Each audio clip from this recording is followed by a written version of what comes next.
বলে একেবারে আজকে আমরা কনফার্ম হয়ে গেলাম তাণ্ডবে থাকতে চলেছে আফরান নিশো এবং তার পাশাপাশি খবরটা বেশ কিছুদিন ধরে ঘোরাফেরা করছিল সিয়াম আহমেদের নাম।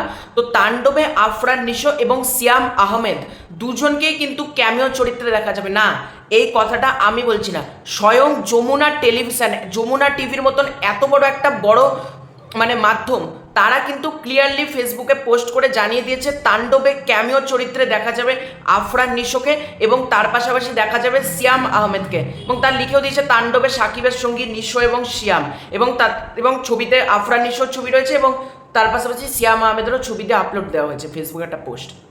তো তার থেকে আমরা কি কনফার্ম হলাম যে আফরান নিশো থাকছে এবং সিয়াম আহমেদেরও ক্যামিও থাকছে, সিয়াম আহমেদ আছে, এটা নিয়ে কিন্তু সাকিবিয়ানদের মধ্যে কোনো মতবিরোধ নেই। সিয়াম আহমেদ থাকুক, এটা সকল সাকিবিয়ানরাই চাইবে, কিন্তু প্রবলেমের জায়গা হলো আফরান নিশো।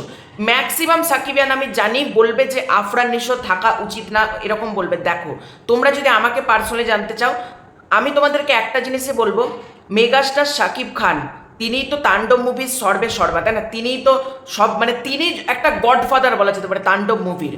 তিনি যদি ইয়েস না করতেন, আমাদের মেগাস্টার যদি ইয়েস না করতেন, কখনোই কিন্তু আফরান নিশো থাকতেন না। আমি কিন্তু এটা আবারও বলছি, মেগাস্টার শাকিব খানের পারমিশন ছাড়া কোনো অ্যাক্টারকে কাস্ট করা যাবে না। মেগাস্টার শাকিব খান যদি আজকে বলে যে আমি ইনি কাস্টে থাকলে আমি কাজটা করবো না, সেই কাস্টিংকে কিন্তু বাদ দেওয়া হবে, মেগাস্টারকে বাদ দেওয়া হবে না, কারণ megastar this A godfather, this A industry, mister industry বলা যেতে পারে। সুতরাং তার পারমিশন নিয়েই কিন্তু আফরান নিশোকে রাখা হচ্ছে।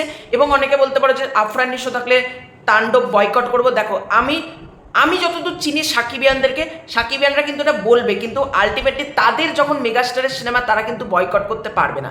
এবং নিশোকে যখন একটা ক্যামিও চরিত্রে আমি কথার কথা বলছি, এটা কিন্তু ইন্ডাস্ট্রির ভালো, কারণ নিশো বাংলার হিরো, মেগাস্টারও বাংলার হিরো। যদি একটা ইউনিভার্স ক্রিয়েট করা যায়, রায়হান রাফি যেটা প্ল্যানিং করছে, রাফি সিনেম্যাটিক ইউনিভার্স, সেটা আমরা কি চাই না যে একটা সুন্দর ইউনিভার্স আমাদের বাংলাতে হোক?